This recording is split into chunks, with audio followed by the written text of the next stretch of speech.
신명기 강의 13번째 시간입니다. 신명기 2장 26절로 37절까지 같이 읽겠습니다. 내가 그대못 광야에서 헤스본 왕 시온에게 사자를 보내어 평화의 말로 이르기를 나를 내 땅으로 통과하게 하라. 내가 큰 길로만 행하고 좌로나 우로나 치우치지 아니하리라. 너는 돈을 받고 양식을 팔아 내가 먹게 하고 돈을 받고 물을 주어 내가 마시게 하라. 나는 걸어서 지날 뿐인즉 세일에 거주하는 에서 자손과 아르에 거주하는 모압 사람이 내게 행한 것 같이 하라. 그리하면 내가 요단을 건너서 우리 하나님 여호와께서 우리에게 주시는 땅에 이르리라 하였으나 헤스본 왕 시온이 우리가 통과하기를 허락하지 아니하였으니 이는 내 하나님 여호와께서 그를 내 손에 넘기시려고 그의 성품을 완강하게 하셨고 그의 마음을 완고하게 하셨음이 오늘날과 같으니라.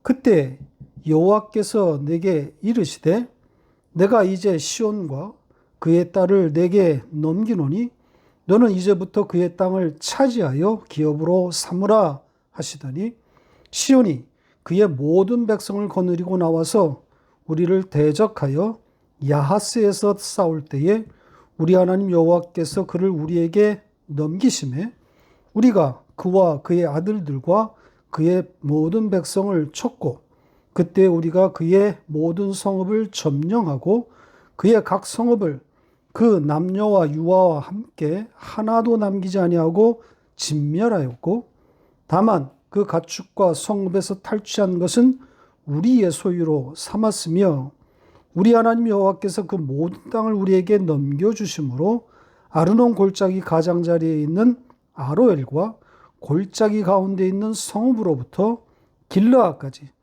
우리가 모든 높은 성읍을 점령하지 못한 것이 하나도 없었으나 오직 암몬 족속의 땅 야복 강가와 산지에 있는 성읍들과 우리 하나님 여호와께서 우리가 가기를 금하신 모든 것은 네가 가까이 하지 못하였느니라. 아멘. 오늘은 이스라엘이 가데스를 떠나 이제 네 번째로 마주하게 되는 땅 헤스본에 관한 이야기를 다루게 됩니다. 암몬 족속의 땅까지는 전쟁 없이 올라왔는데 이제 이 헤스본에서 첫 전쟁이 벌어집니다. 이 헤스본과의 전쟁은 하나님이 이스라엘에게 미리 알려주었습니다. 그 예고에 대한 내용을 지난주에 이미 우리가 다루었죠. 제가 이 내용을 다루면서 던진 질문이 있었습니다. 왜 하나님께서 전쟁이 예상되는 이 헤스본까지 북진하게 하셨을까? 가나안에서 가나안 정복 전쟁이 첫 전쟁이 되었으면 보다 의미 있는 그런 전쟁이 되었을 텐데 이스라엘로 하여금 첫 전쟁을 가나안에서 마주하게 했으면 좋았을 텐데 굳이 요단 동편에서 먼저 전쟁을 벌인 후에 가나안으로 들어보내시는 의도가 무엇일까? 오늘 본문 이야기를 하기에 앞서 이 주제를 먼저 다루어 보겠습니다. 오늘 본문을 이해하는데 도움이 되기 때문입니다. 헤스본을 통과해야만 가나안에 들어갈 수 있는가? 이 이야기부터 좀 해보죠. 사실 성경에 등장하는 이 지명들을 현대의 고고학이 다 추적하기는 불가능합니다. 자, 이 헤스본과 관련해서 많은 학자들이 이스라엘이 요단강을 건너기 위해서 반드시 통과해야만 하는 위치에 있었을 것이다. 이렇게 추측합니다. 물론 그럴 가능성이 크지요. 그러나 단지 그런 지리적인 이유만이라면 굳이 성경이 이렇게 이 전쟁 이야기를 장황하게 기록할 이유가 있을까요? 단 한 줄로, 한 문장으로 혹은 삭제하고 넘어가도 되는 거란 말이죠. 성경이 이렇게 상당한 분량으로 이 헤스본 통과 이야기를 기록했다는 것에 주의할 필요가 있습니다. 그리고 이 헤스본과의 전쟁은 이 출애굽 2세대, 이 세 세대에게 첫 번째 전쟁이 되는 겁니다. 그리고 승리한 전쟁이고요. 자, 이스라엘의 전쟁. 어떻게 읽어야겠습니까? 당연히 구원 이야기로 읽어야 하는 거죠. 하나님께서 당신의 백성들의 구원을 위해서 어떤 방식으로 일하고 계시는지를 알려주고 있는 겁니다. 이 성경의 문법, 구원이라고 하는 프리즘으로 이 이야기를 읽지 않으면 아주 이상한 이야기가 됩니다. 조금 이따 다시 말씀드리겠지만 오늘 본문에서는 일어나지 않을 수도 있었던 전쟁을 마치 하나님이 조장한 것처럼 묘사하고 있단 말이죠. 헤스본 왕 시온의 마음을 하나님이 완고하게 해서 딱딱하게 해서 전쟁이 일어났다고 그렇게 말하고 있단 말이죠. 이런 표현은 이전에 애굽 왕 바로에게도 사용되었던 표현입니다. 하나님께서 바로의 마음을 완악하게 만들었기 때문에 바로가 모세와 하나님을 대적한 것이다. 이렇게 기록되어 있단 말입니다. 자, 이런 표현들 신학적으로 얼마든지 논쟁이 될 만한 내용들입니다. 보기에 따라서는 하나님을 죄의 조성자라고 주장할 수 있단 말입니다. 하나님이 인간에게 전쟁할 의사가 없는 인간에게 나쁜 마음을 넣어서 억지로 전쟁을 일으키게 했다. 그러니 전쟁을 일으킨 그 당사자, 그 이방 나라, 그의 입장에서 보면 억울하단 말입니다. 이렇게 볼 수 있는 거죠. 물론 개혁주의 정통신학에서는 하나님은 죄를 창조하시지 않았고 따라서 죄를 조장하지 않으신다. 이렇게 가르치고 있지만 납득할 만한 설명을 내놓지는 못하고 있습니다. 그냥 고백적인 차원에서 믿음의 차원에서 받아들일 뿐이라는 거죠. 저 역시 무슨 뾰족한 설명을 할 수 있는 것은 아닌데 다만 구원이라는 이 성경의 문법으로 이 헤스본 전쟁 이야기를 읽으면 대하면 다른 시각이 열릴 수 있다. 이것을 말하고자 하는 겁니다. 성경이 왜 이런 표현, 하나님이 사람의 마음을 완악하게 하셨다. 이런 표현을 사용했는지를 해석할 수 있는 실마리를 찾을 수 있다는 겁니다. 구원, 하나님이 우리에게 주시는 구원을 담고 있는 이야기라는 이 관점 놓치지 마시기 바랍니다. 가나안 정복 이야기만큼 이 헤스본 전쟁 이야기도 또 다음에 바산 전쟁 이야기도 같은 무게의 구원 이야기라는 이것을 염두에 두시고 오늘 설교를 따라오시기 바랍니다. 그럼 본문으로 돌아가서 이 전쟁 이야기를 본격적으로 살펴보도록 하겠습니다. 오늘 이야기는 어떻게 이 전쟁이 일어나게 되었는지, 이 전쟁 발발의 배경 이야기로 시작되고 있습니다. 모세가 헤스본 왕 이 아모리 사람 시온에게 먼저 사자를 통해서 메시지를 전합니다. 자, 그 내용이 26절부터 29절까지인데요. 꽤 긴 내용입니다. 자, 이 자체가 의미가 있다고 생각합니다. 이전에 거쳐온 세 나라, 이 나라들을 통과할 때도 아마 이런 류의 메시지를 보냈을 텐데 전혀 그 내용을 기록하지 않았습니다. 그런데 여기서는 그 메시지의 내용이 기록되어 있습니다. 그것도 아주 자세하게 말입니다. 뭘 담으려고 한 거 아니겠습니까? 의도가 있는 것 아니겠어요? 기록으로 남긴 의도가 있을 거란 말입니다.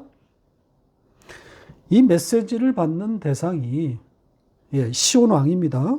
헤스본 왕 시온입니다. 결과적으로 이 시온 왕은 이 메시지를 거부하지요. 그래서 전쟁이 일어나는 거란 말입니다.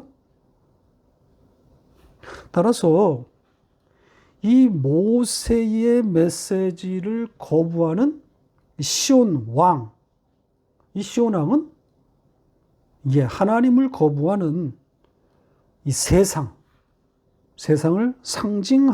상징하는 그런 위치에 있는 겁니다. 그러니까 하나님과 맞서는 세상으로 봐야 하는 거죠. 그러니까 모세를 통해서 전해지는 하나님의 말씀을 도저히 수용할 수 없는 세상을 대표하고 있는 겁니다. 따라서 이 메시지는 하나님의 백성들이 세상에 던지는 외침이다. 이렇게 말할 수 있을 겁니다. 성도의 정체성이라고 할 수 있는 거죠. 세상은 도저히 받아들일 수 없는, 그래서 전쟁이 일어날 수밖에 없는 그런 내용입니다.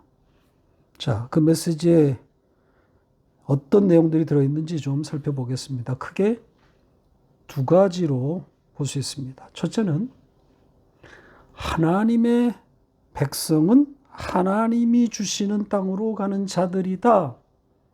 이런 취지입니다. 가나안이 목적지라는 거죠.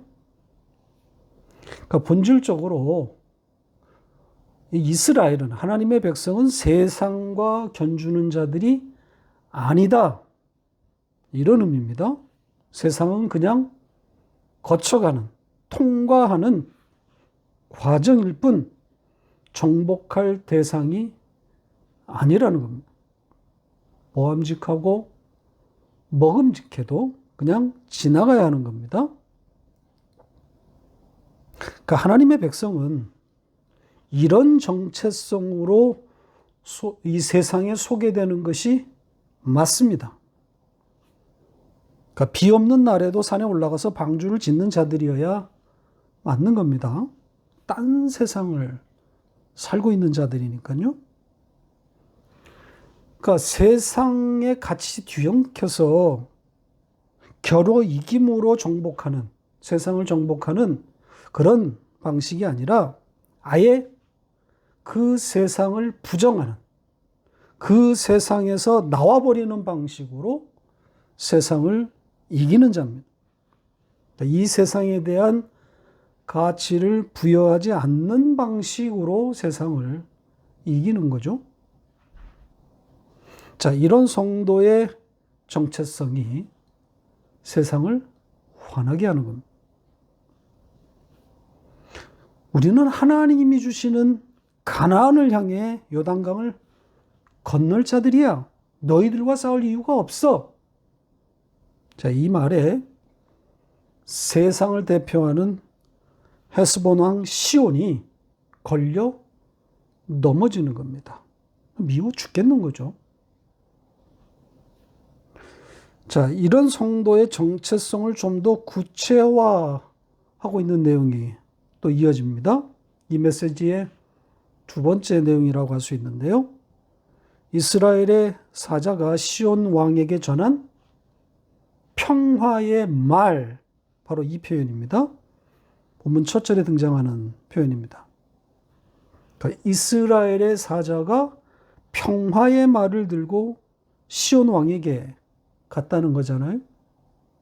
이 평화의 말, 이 표현에 좀 집중해 보시기 바랍니다. 우리 성경은 평화의 말 이렇게 번역했는데요. 히브리어에 이 소유격은 따로 없습니다. 그러니까 명사가 연속해서 두 개 등장하면 문맥에 따라서 소유격 혹은 동격 등으로 해석하게 됩니다. 따라서 우리 성경처럼 평화의 말 이렇게 번역할 수도 있지만 평화, 곧 말씀 이것도 가능한 거죠. 그렇게 되면 평화인 말씀 이런 뜻이 되는 겁니다. 그러니까 이스라엘이 지금 이 평화라는 말씀을 들고 세상인 헤스본에 들어가는 것이 되는 거죠. 그 어떤 의미가 되는 거겠습니까? 평화, 즉 샬롬이시고 말, 즉 로고스, 말씀이신 예수 그리스도를 들고 세상으로 찾아간 겁니다. 하나님의 백성의 정체성이 고스란히 담겨 있습니다. 그런데 이렇게 찾아간 하나님의 백성을 세상이 어떻게 대하고 있는 겁니까? 어떻게 대하겠어요? 당연히 거부하겠죠. 시온 왕이 거부하지 않습니다. 세상은 하나님의 백성을 환영하지 않아요. 왜냐하면 다른 곳, 다른 가치를 바라보고 사는 자들이기 때문입니다. 칭찬하지 않아요. 미워합니다. 특별한 이유 없어요. 이들이 샬롬이고 말씀이신 예수 그리스도에 속했다는 것, 그거 하나로 미운 겁니다. 자, 주님이 일찍이 말씀하시지 않았습니까? 요한복음 15장 19절 같이 읽겠습니다. 너희가 세상에 속하였으면 세상이 자기의 것을 사랑할 것이나 너희는 세상에 속한 자가 아니요 도리어 내가 너희를 세상에서 택하였기 때문에 세상이 너희를 미워하느니라.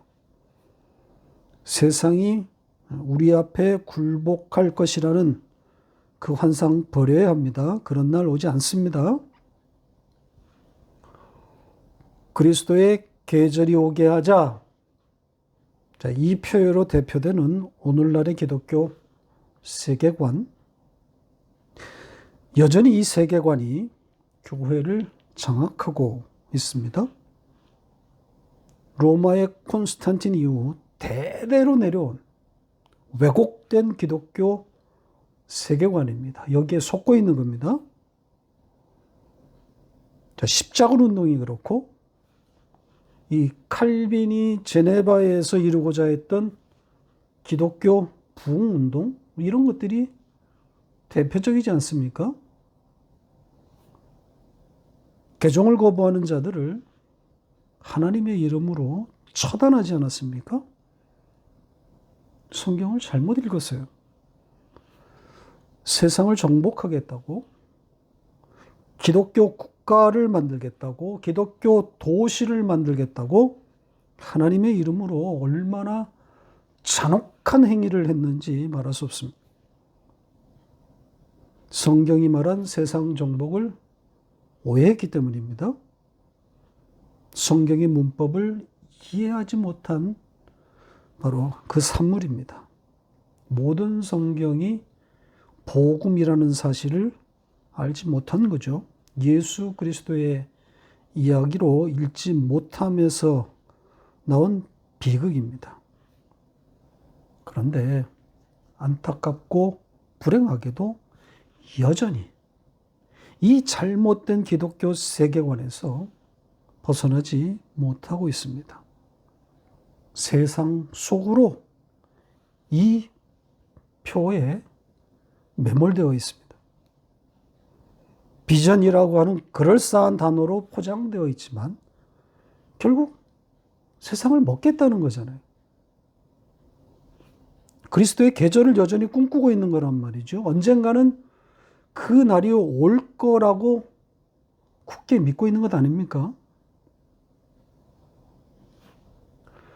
성경이 이미 말했고 기독교 수천 년의 역사가 그런 날이 오지 않았다고 증거하고 있는데, 증명하고 있는데, 그럼에도 불구하고 오늘날의 교회가 한치도 이 잘못된 신념에서 벗어나지 못하고 있습니다.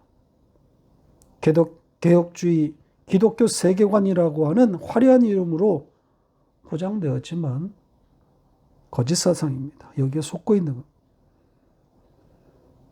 빛과 소금의 역할, 즉 이 이웃사랑의 실천을 통해서 그리스도의 계절이 오게 하자. 높은 도덕적 삶을 통해서 세상으로 들어가자는 거죠. 바로 그런 높은 수준의 윤리 도덕적인 삶이 예수 그리스도로 말미암은 변화다. 이렇게 가르치고 있지 않습니까? 이건 기독교가 아닙니다. 도덕주의란 말이죠. 모든 종교의 가치, 모든 종교들이 가고 있는 길이란 말이죠. 망한 겁니다. 기독교가 아닙니다. 십자가가 없단 말이죠. 그저 여느 종교처럼 착한 사람들, 신사적인 사람들을 만들어내고 있을 뿐입니다. 학교나 다른 종교에서도 할 법한 그런 일들을 하고 있는 거죠. 도덕적인 삶이 나쁜 것은 아니라 교회는 그걸 가르치는 것이 아닙니다. 교회는 세상 넘어 있는 가나안을 향해 가는 자들의 모임입니다.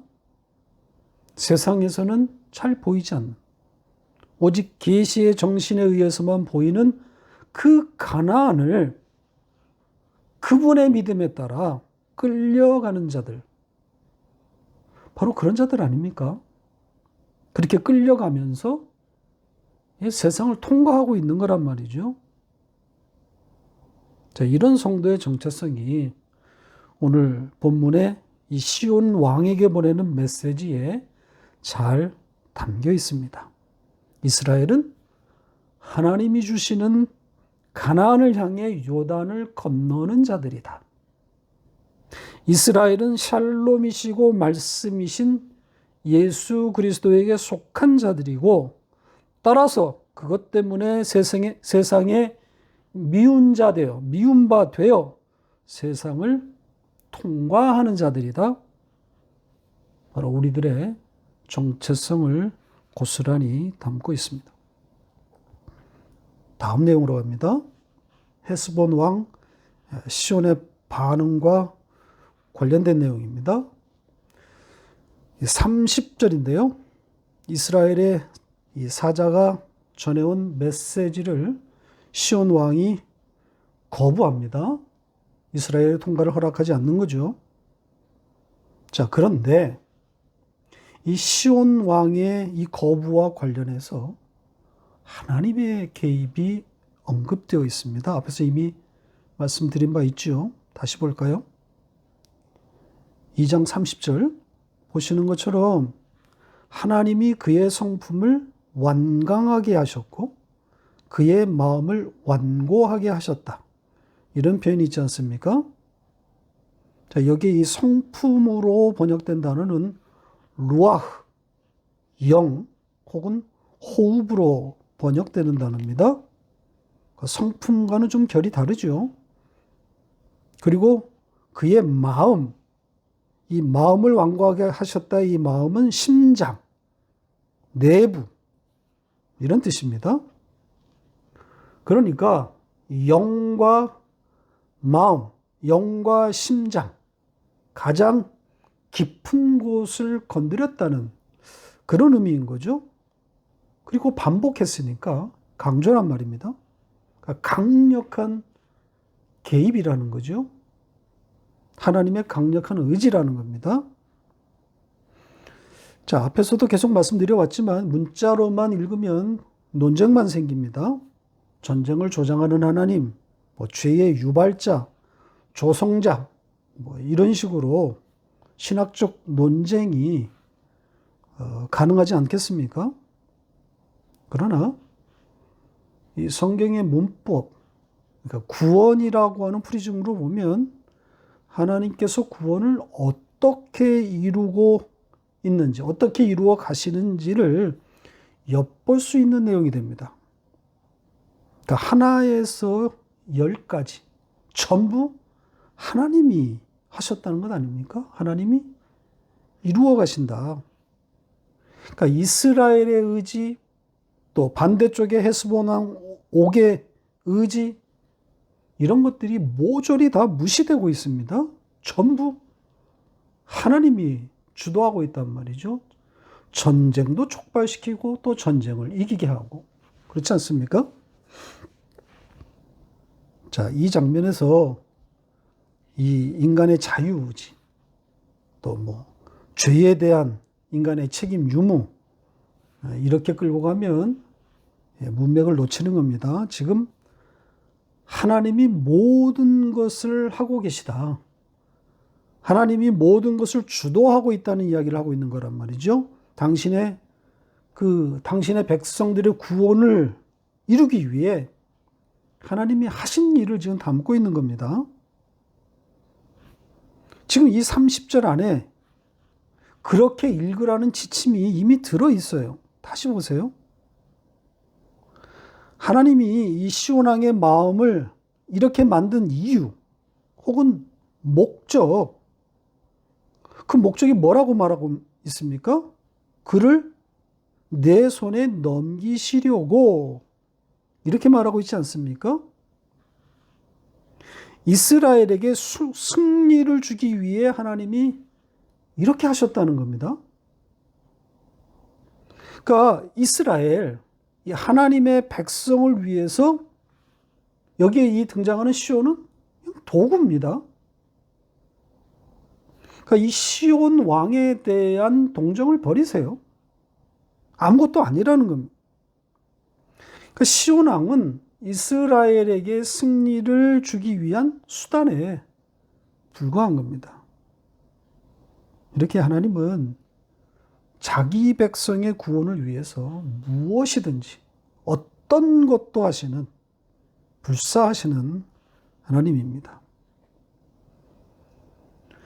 자, 이 정도 하고 이제 전쟁 장면으로 좀 가볼까요?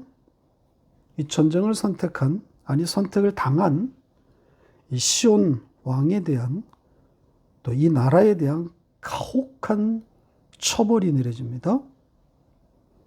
이 시온 왕이 그의 백성들을 이끌고 전쟁에 나오게 되는데 참패가 아닌 몰살을 당하고 맙니다. 짐승을 제외한 모든 생명을 다 빼앗깁니다. 유아까지 모조리 처형당합니다. 성경에 흔하게 나오는 장면입니다. 여자, 어린이, 유아 모조리 죽입니다. 잔인하죠. 자, 여기서도 성경의 문법으로 읽지 못하면 헤맵니다. 여자, 어린이, 유아를 처형하는 것은 바로 논쟁거리입니다. 이들이 전쟁에 참여할 리도 없고 또 전쟁에 기여한 바도 없는데 이들까지 모조리 죽인다는 것 받아들일 수 있겠습니까? 직접 전쟁에 참여한 자들에 대한 처형이라면 몰라도 전쟁에 참여하지 않은 여자, 어린이 살려주어야 하는 것 아닙니까? 살려서 노예로 삼으면 될 거 아닙니까? 성경에 실제로 그런 예들이 있습니다. 모든 전쟁에서 여자와 유아를 죽인 건 아니란 말이죠. 그러니까 선택적으로 살리기도 하고 죽이기도 합니다. 일관성이 없어요. 자, 이런 하나님의 행위를 어떻게 봐야 할까요? 조금 전에 말씀드린 시온 왕의 마음을 완악하게 해서 전쟁하도록 하게 한 그 하나님의 개입, 그것과 같은 이치라고 보시면 됩니다. 구원이라고 하는 프리즘으로 봐야 하는 거죠. 이스라엘의 승리는 곧 구원, 하나님이 주시는 구원을 담고 있는 거란 말입니다. 그러니까 하나님의 구원의 완전성, 하나님의 구원이 완전하다고 하는 것을 이 헤스본 진멸에 담아놓은 겁니다. 그러니까 유아까지 모조리 죽여서 그 구원의 완전성을 담은 겁니다. 아까도 말했지만 하나님의 눈에는 이스라엘밖에 없습니다. 당신의 백성만 보시는 분이란 말이죠. 나머지는 의미 없습니다. 이스라엘을 위해서는 무엇도 불사하시는 분입니다. 그러니까 택한 백성의 구원을 위해서 무엇이든지 하실 수 있는. 그래서 당신의 사랑하는 독생자 아들까지 죽이는 거 아닙니까? 자, 마지막으로 땅에 대한 이야기를 좀 해보겠습니다. 하나님께서 이 전쟁의 전리품으로 헤스본 땅을 이스라엘에게 주십니다. 다음 장에서 이 요단 동편 땅에 대한 이야기를 더 하겠지만 가나안에 들어가기도 전에 요단 이편에 땅을 준 이 일이 아주 큰 주제입니다. 자, 이 땅은 루벤 지파와 갓 지파 그리고 므낫세 반 지파가 차지하게 됩니다. 그러니까 가나안이 아닌 요단 동편 땅이 이들의 거주지, 이제 터전, 기업이 되는 거죠.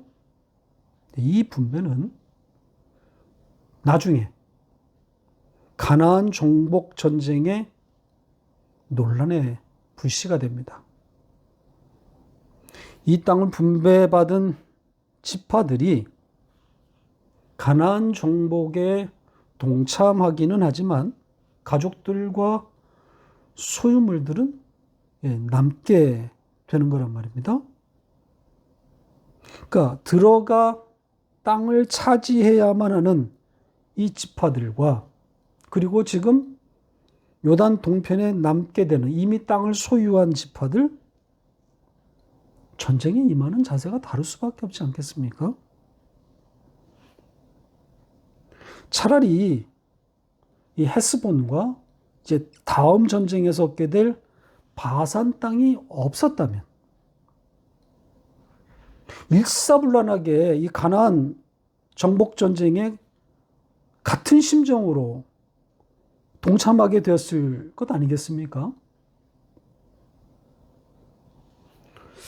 저는 이 요단 동편의 이 땅의 문제, 이 주제는 심정적 가나안 파괴라고 생각합니다. 가나안에 대한 심각한 혼란을 야기하고 있는 거란 말입니다. 이 동편에 남게 되는 지파에게도 그리고 가나안에 들어가 전쟁을 해야 하는 나머지 지파 모두에게 이 동편 땅은 분열의 단초가 될 뿐 아니라 이스라엘의 마음과 정신, 온통 기반을 흔드는 역사적으로 분기점이 되는 그런 사건으로 볼 수 있습니다. 가나안만 바라보고 그것만 생각하고 여기까지 온 자들 아닙니까? 그런 이들에게 이 요단 동편 땅의 문제는 사회와 나라의 근간을 뿌리채 흔들고 있는 큰 사건입니다. 다음 전쟁 이야기에서 좀 더 깊이 다루겠지만 이 가나안이 이들에게서 흐려지는, 비약하면 가나안 사상의 파괴라고 할 수 있습니다. 그래서 제가 이 심정적 가나안 파괴다, 이런 표현을 쓴 겁니다. 하나님의 하나님의 의도된 기획입니다. 그러니까 그 땅, 그 가나안이 아니다. 이걸 가르치려고 하시는 거죠. 자, 이 흐름이 오늘 본문 마지막에 등장하고 있는 내용과 맞닿아 있습니다. 이 35절부터의 내용인데요. 가나안 파괴의 또 다른 내용입니다. 어떤 내용이 들어있습니까? 자, 시온과의 이 전쟁으로 인해서 승리하고 난 다음에 땅을 이스라엘이 차지했는데 그 중에 이스라엘이 갖지 못하는 땅, 금지한 땅이 언급되어 있습니다. 생뚱맞은 내용입니다. 야복강과 산지를 끼고 있는 암몬 땅이 다시 등장합니다. 이 땅에 대해서 하나님이 금지하셨다고 말하고 있습니다. 거기에는 이스라엘이 가까이 가지 못하게 하셨다고 말하고 있습니다. 자, 이 내용 쉽지 않습니다.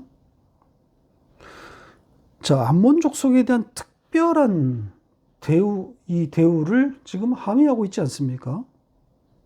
이스라엘조차도 근접할 수 없는 하나님의 보호가 있는 땅이라는 의미 아닙니까? 그러면 여기가 가나안 아닙니까? 제가 조금 전에 요단 땅의 분배와 이 암몬 땅 이야기가 맞닿아 있다고 하지 않았습니까? 심정적 가나안 파괴라고 하는 그런 주제에서 보면 같은 이야기입니다. 지금 이스라엘이 그려왔던 그 가나안이 파괴되고 있는 겁니다. 무너지고 있어요. 지금 가나안 정복이라고 하는 거대한 목표가 막 실현되려는 바로 그 현장 직전에서 김이 빠졌다고나 할까요? 가나안에 대한 기대가 확 무너지는 느낌이 든단 말입니다. 저는 이것이 오늘 이야기가 담으려고 한 의도가 아닌가 그렇게 생각합니다. 가나안에 대한 바른 생각을 가지라는 거죠. 가나안은 너희들이 지금까지 바라고 그렸던 그런 나라가 아니라는 그런 뜻이 담겨 있는 겁니다. 그렇게 우리는 계속 하나님 나라에 대한 생각을 수정하는 과정을 겪게 되는 겁니다. 말씀을 통해서. 성령의 이끄심을 따라 지속적으로 수정되어지고 있는 거죠. 우리의 지난 날을 돌아보면 숭이 되지 않습니까? 내가 그때 그렸던 그 나라와 지금 내가 알고 있는 그 나라, 얼마나 차이가 큽니까? 하늘과 땅만큼이나 다르지 않나요? 완성을 향해 끌려가고 있는 우리이기에 얼마나 더 많은 수정이 필요할지 우리는 잘 알지 못합니다. 다만 하나님께서 하나님의 열심으로 우리를 끌고 가시기 때문에 우리는 그 하나님의 나라를 배워가고 있을 뿐입니다. 완성을 향해 가고 있는 거죠. 그렇게 완성이 되어 하나님 나라, 그 하나님의 품에 안길 나를 그려봅니다.